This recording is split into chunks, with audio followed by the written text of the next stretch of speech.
हिंगोलीमधील तापमानामध्ये आता सातत्यानं वाढ होते। आजचं तापमान हे 41 अंश सेल्सिअस पर्यंत गेल्यानं मुख्य रस्त्यावर शुकशुकाट दिसतोय। तर गांधी चौकामध्ये नागरिकांची दररोज मोठी गर्दी असते। आज मात्र तापमानामध्ये वाढ झाल्यानं आरोग्य विभागाच्या वतीने उष्माघात टाळण्यासाठी काम असेल तरच घराच्या बाहेर पडा असं आवाहन देखील करण्यात आलं होतं। तर दुपारी ऊन असताना रस्त्यावर शुकशुकाट देखील पाहायला मिळत होता। नागरिकांची गर्दी कमी होती। तर याचा आढावा घेतला आमचे हिंगोलीचे प्रतिनिधी गजानन वाणी यांनी। पाहूयात।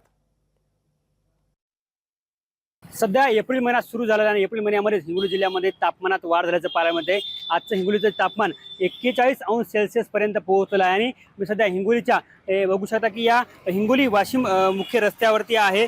एरवी या रस्त्यावरती मोठ्या प्रमाणात जे आहे ते नागरिकांची वर्दळ असते, मात्र आज जे आहे ते तापमानात वाढ झाल्यामुळे जवळपास आजचं तापमान 41 अंश सेल्सिअस पर्यंत गेलेलं आहे। आणि यामध्ये उन्हापासून बचाव करण्यासाठी या ठिकाणी नागरिक रुमालाचा गमछाचा वापर या ठिकाणी करत आहेत। आणि शक्यतो या ठिकाणी नागरिक जे आहे ते आज ऊन जास्त असल्यामुळे अनेक नागरिकांनी जे आहे ते घराच्या बाहेर जे पडणं टाळलेलं आहे। त्यामुळे या रस्त्यावरती अनेक रस्त्यावरती शुकशुकाट असल्याचं पाहायला मिळते। एकीकडे आरोग्य विभागाने देखील आवाहन केलेलं आहे की काही काम असेल तरच घराच्या बाहेर पडावं, कारण की अनेक उष्माघाताचं काही प्रमाण होऊ शकतं। त्यामुळे आता आरोग्य विभागाने देखील या ठिकाणी आवाहन केलेलं आहे आणि या संपूर्ण परिसरामध्ये आता शुकशुकाट असल्याचं पाहायला मिळते।